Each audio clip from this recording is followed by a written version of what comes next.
विषय असा आहे की आमच्या उजनी बॅकवॉटर मध्ये आज आम्हाला कालपासून एमएससीबीला असा जी आर आणि पत्र आलं कलेक्टरचं की बाबा उजनी बॅकवॉटरचे जे काही उचल पाणी करणारे जे काही सगळे शेतकऱ्यांच्या मोटरी त्या मोटरीचे कनेक्शन फक्त 2 तास लाईट आम्हाला या ठिकाणी केलेली.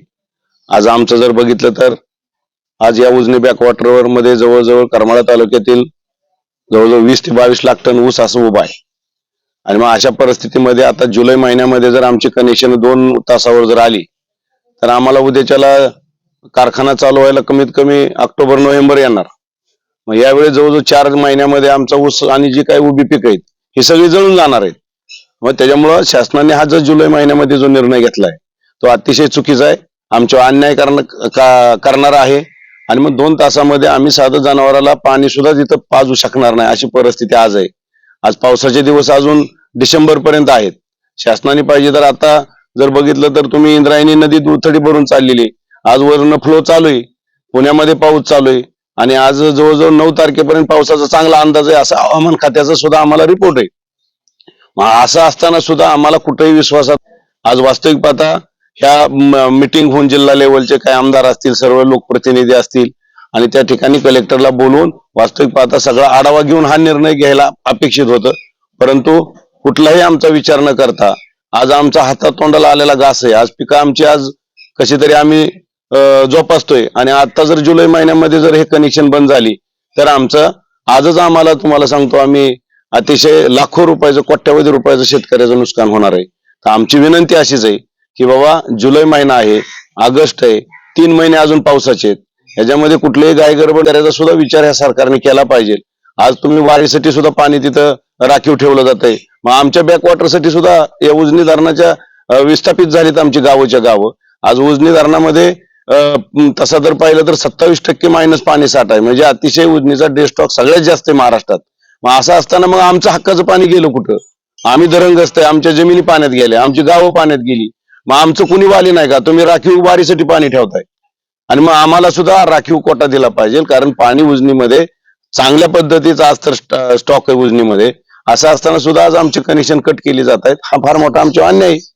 हा कुठेतरी आमचा अन्याय दूर झाला पाहिजे, ह्याची शासनाने गंभीर दखल घेतली पाहिजे, नाहीतर आम्हाला रस्त्यावर उतरावं लागेल.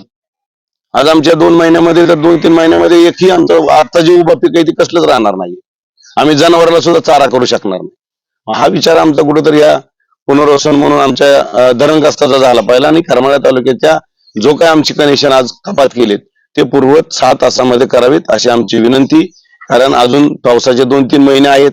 डिसेंबर मध्ये जर हा निर्णय घेतला तर आम्ही सुद्धा त्या गोष्टीला आम्हाला सुद्धा कळतं की बाबा दुष्काळ आल्यानंतर सरकार पण काय करू शकणार नाही. पण आज एवढी काय गडबड कशासाठी? 3 महिने पावसाचे असताना सुद्धा तुम्ही आता अचानक कनेक्शन कपात करून आमच्या अन्याय का? अशा पद्धतीची आमची मागणी आहे. म्हणून आज या भागातले सगळे शेतकरी या ठिकाणी उपस्थित आहेत बॅकवॉटरची. हा तर आज बघितलं तर नुसत्या फोनवर एवढी लोक आलेली. उद्याच्या याचा उग्र रूप व्हायला काही उशीर लागणार नाही आणि हे उग्र रूप झालं तर फार मोठं आंदोलन आम्ही या ठिकाणी छानणार आहे. धरणग्रस्त सगळ्या तालुक्यामध्ये आम्ही वेगवेगळे मिटिंग घेऊ आणि काही झालं तर तेही आम्हाला 10-15 दिवसात करावं लागेल, नाही तर ही जरी महिना गेला तरी आमची हाही पिकं सुद्धा जाणार आहेत. यासाठी तुमचा पुढं नेते मंडळींकडं ह्याच्यामध्ये आता ही आमच्या भागातली एक पश्चिम भागातली एक बैठक आहे. आम्ही यानंतर आमचे प्रतिनिधी संजय मामाकडे आम्ही पाठपुरावा करू. पालकमंत्र्याकडे आम्ही सगळं सिस्टम तयार करणार आहे. पालकमंत्र्याला देखील आम्ही गावगावचे लोक जाऊन भेटून कलेक्टरला पण आम्ही निवेदन देणार आहे. ह्या पद्धतीने आजची मिटिंगच आमच्या यासाठी की आता पुढची दिशा काय ठरवायची, लवकरात लवकर सरकारने याचा विचार करून हा आमचा थोडा वीज पुरवठा पूर्वत करावा मी तुमच्या माध्यमातून विनंती करतोय.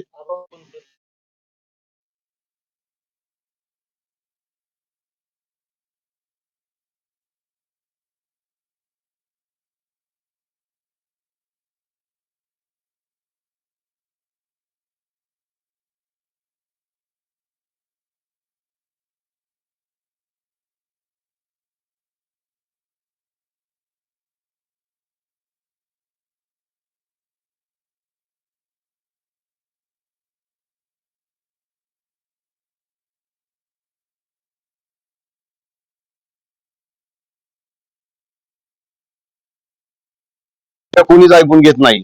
आज आमच्या गावगाव बघितलं तर पुनर्वसनची जी गावं झाले त्या गावांच्या सुविधा ज्या दिल्या जातात त्या पण मिळालेल्या नाहीत. कुणीही शासन स्तरावर आमचा विचार केला नाही. काही काही गावं अजून त्या सुविधापासून वंचित आहेत.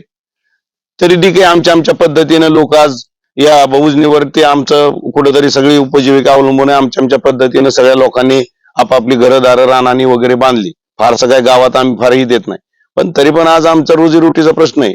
म्हणजे आता जर अन्याय झाला तर हा भयानक परिस्थिती आमची. म्हणजे तुम्ही आता कनेक्शन कट करणार म्हणजे पुढच्या जून पर्यंत आमचे कनेक्शन बंद राहणार.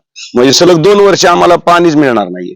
कृषी मंत्री तुमच्या बाजूला त्यांची काही संपर्क ना आता आम्ही बैठक यासाठी बोलवली. तुमची पत्रकार परिषद झाल्यानंतर आम्ही त्यांना देखील दूरध्वनीवरनं बोलणार आहे. आम्ही आमचे शिष्टमंडळ तयार करणार आहे 10-15 जणांचं, आणि निश्चितपणे आम्ही सगळ्यांना भेटणार आहे. या ठिकाणी जर पाहिलं सभापती राम शिंदे त्यांचं सुद्धा करमाळ तालुक्यात शेजारी ते गाव आहे.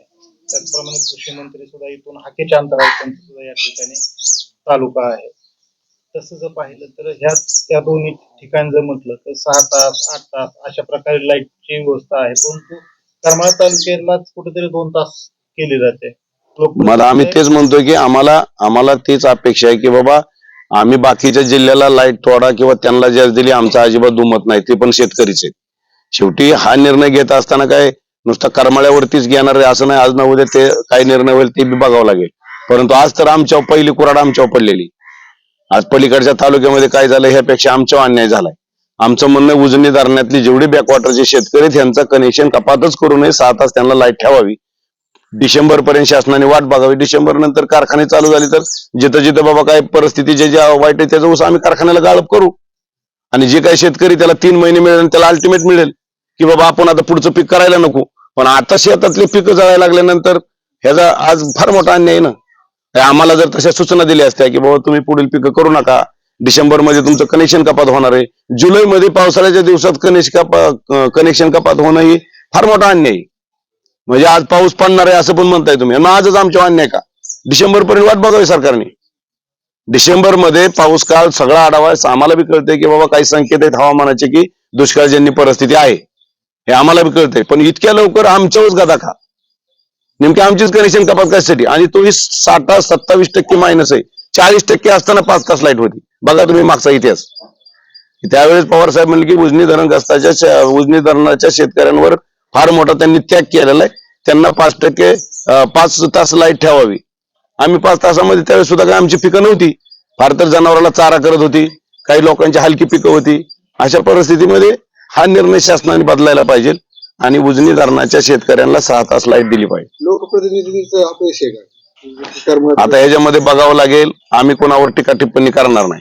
आज आमच्यावर अन्याय झालेला आहे. आज ह्याच्यामध्ये सगळी सहभागी होतील नाही होतील, पण आमचा तर लढा आम्ही चालू ठेवणार आहे. सगळ्याला हेच भेटणार आहे. लोकप्रतिनिधींनी काय करावं, त्याने कोणाला यश अपयश हे बघायचं. आज आम्हाला काय राजकीय कोणावर भाष्य करायचं नाही. आज आमची उजनी धरणग्रस्त सगळी एकत्र आलेलो आहे आम्ही, आणि आमचं एकच म्हणणं आहे की आमची लाईट 6 तास पूर्ववत करून द्यावी. मागील काही शेजारी इंदापूर तालुक्यात 6 तास चालू आहे, कर्जत तालुक्यात 6 तास चालू आहे. नेमकं करमाळ्यावर होते, म्हणजे करमाळ्याचे लोकप्रतिनिधी अपयश आहे असं म्हणायचं. आता ह्याच्यामध्ये कुणाचा अपयश आहे माझ्यापेक्षा सगळ्या पब्लिकला कळतंय. आज ह्याच्यामध्ये आम्ही कुणाचा यश अपयशी बघणार नाहीये. वेळोवेळी आम्ही आमच्या भूमिका जाहीर केलेल्या आहेत. आदिनाथ मध्ये असेल तुम्ही ज्या वेळेस काय भूमिका आम्ही आमची वस्तुस्थिती जाहीर केलेली. आज आम्हाला कोणाचं यश अपयश बघायचं नाही. आमच्या पद्धतीने आम्ही लढणार आहे. हा लढा काही इथं थांबणार नाही. जो उजनी काढचा शेतकरी तो पेटून उठल्याशिवाय राहणार नाही. लोकप्रतिनिधी म्हणून तुम्ही त्यांना भेटणार आहे का? 100% कोणाला भेटायचं असेल त्याला भेटू. आमचा लढा आम्ही चालू ठेवणार आहे. एकच आमचं ध्येय आहे की आमची लाईट पूर्ववत करावी. आबा ही परिस्थिती फक्त आजच उद्भवलेली नाही. दरवेळेस असा प्रॉब्लेम आला की आपल्याला करमाळ तालुक्याला फटका ह्याचा बसत असतो. ह्याचा कायमस्वरूपी तोडगा काढला पाहिजे का बरं? त्या उजनी धरणग्रस्तासाठी पाणी राखीव ठेवलेलं, पण ते राखीव ठेवलेलं पाण्यासाठी सुद्धा वीज कापली जाते. हा, हेच आमचं म्हणणं आहे. ह्याच्यासाठी ठोस निर्णय काय? आमचं एकच म्हणणं आहे की ह्याच्यावर कुणी बारीक विचार केला नाही. ह्याचं अनालिसिस केलं पाहिजे उजनी धरणाचं, आणि ह्याच्यामध्ये बाबा पाणी किती खरंच डे स्टॉक वस्तुस्थिती किती आहे, ह्यांचं खरंच उजनी धरणावरच्या शेतकरी किती पाणी उपसतात, उचल पाणी किती आहे, ह्याचं मोजमाप आहे. उजनी धरण होताना ह्याच्यामध्ये सगळा पाणी वाटप एकदा ठरलेला आहे, पण ह्याच्यामध्ये कुणी त्याच्या गांभीर्याने दखल घेतलेली नाही. आणि गांभीर्याने दखल घेण्यासारखी परिस्थिती पण आली नाही. आज आम्हाला ती परिस्थिती आली. आम्हाला ह्याच्या पुढे ते सुद्धा बघावं लागेल की बाबा उचल पाणी किती आहे, बारमाही पाणी परवानगी किती आहेत. आज आमच्या उजनी धरणाच्या जे काही विस्थापित लोक झाले त्यांचे काय मागण्या आहेत त्याच्यावर कुणीच विचार केलेला नाहीये. आता आम्हाला त्या सुद्धा गोष्टी बघाव्या लागतील की हक्काचं पाणी आमचं किती आहे. यासाठी न्यायालयीन लढावं लागेल आम्हाला. निश्चितपणे न्यायालयीन सुद्धा लढावं लागेल. आमच्याकडे तशी डॉक्युमेंट आहेत. प्रशासन आहे, सगळं मनमानेल तसं कारभार करतायत एकमेकाच्या बोलण्यावर. कारण शेजारच्या तालुक्यामध्ये जिल्ह्यामध्ये वीज भरपूर आहे, 6 तास आहे, आणि करमाळ तालुक्यानं त्याग केलेल्या लोकांना 2 तास वर वीज येते. हे कुठंतरी विचार करण्याची गोष्ट आहे. खरं हेच अन्याय आहे. आज आम्हाला आमच्या भागातल्या लोकांचं तेच म्हणणं आहे की आज आम्ही सुद्धा आमचे पाहुणे रावळे पलीकडे राहतात. आम्ही सुद्धा त्या डिक्सळवरनं येत असताना आम्हाला पण सगळं जाणवतं. पण आम्ही काय म्हणतोय की आमच्यावर नाही, सगळ्याच उजनी धरणाच्या शेतकऱ्यांची जी उभा पिकं आहेत ती पिकं वाचवायची असतील तर तुम्हाला डिसेंबर पर्यंत वाट बघावी लागेल. आणि डिसेंबर पर्यंत शासनाने नंतर फारच दुष्काळाची परिस्थिती दिसली तर त्यानंतर शासनाने निर्णय घ्यावा. पण जुलैमध्ये आमचे आज कनेक्शन कपात करू नयेत. आमच्यावर अन्याय होतोय आणि त्यासाठी आमची लाईट पूर्ववत करावी असं तुमच्या माध्यमातून आम्ही सगळ्याला सांगतोय. काल